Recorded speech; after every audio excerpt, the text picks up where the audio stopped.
In 2001, Arthur Shawcross received dramatic news.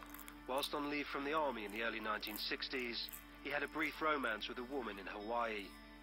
40 years later, the child from that relationship, Maggie Deming, discovered who her father was and decided to make contact.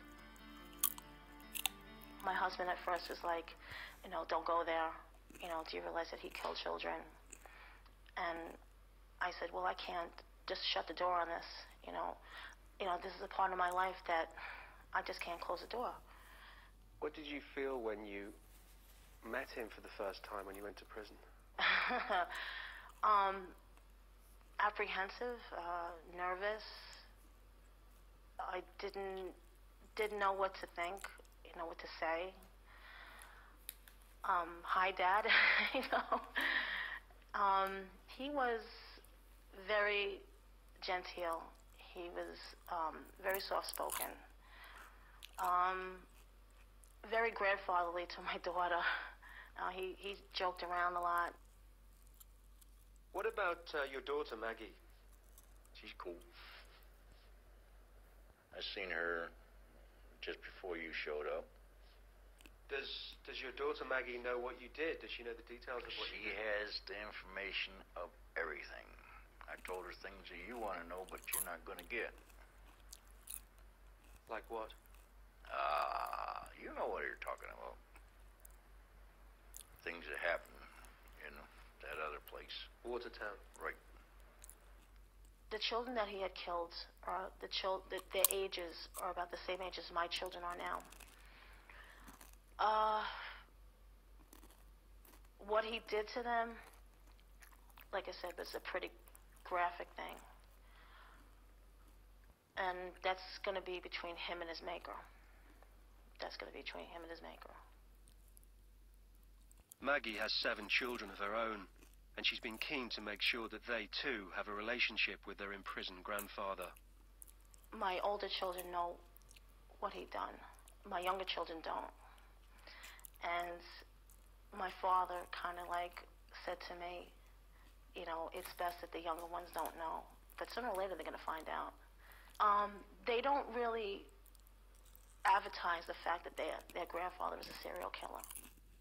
Both Maggie and the grandchildren have become regular visitors to Shawcross in prison. Do you love Maggie? Very much. And do you love your grandchildren? Right. I write to them all the time. They send the grandchildren, the kids in school, they send me their school tests and different things. What they're doing in school, send me pictures. And I draw their pictures. I do portraits. This is a horrible thought, but I mean, if someone were to, rape and kill your grandchildren, what should happen to them? That's up to the law. But what do you think should happen to them? That's up to the law. But what would you think of them as a father, as a grandfather? I would be devastated. Right? Do you have any comprehension of the suffering that you brought the families of the people that you killed? I don't have any remorse for some reason.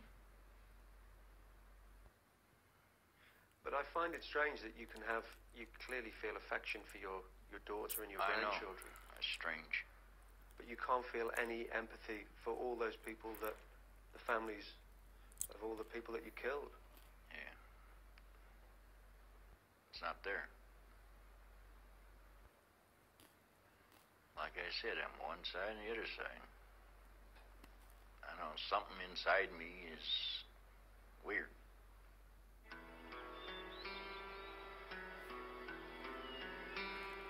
These events happened so far back in time.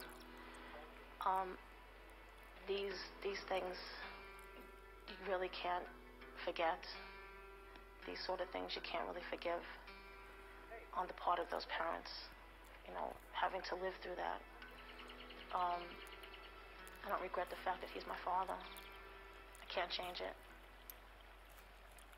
And I don't see Arthur Shawcross from Watertown with my children in 2008 in Sullivan Correctional. Totally different people. Totally different. There's always a bad man in me. You never can get rid of it.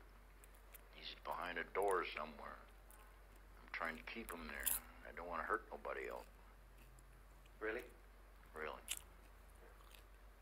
Just a final question, Arthur. I mean, why won't you talk about the two young children? Stop. It's over. Is it not because? Is it because you're ashamed of it? It's disconnect. This is over. Okay. Thank you very much for your time.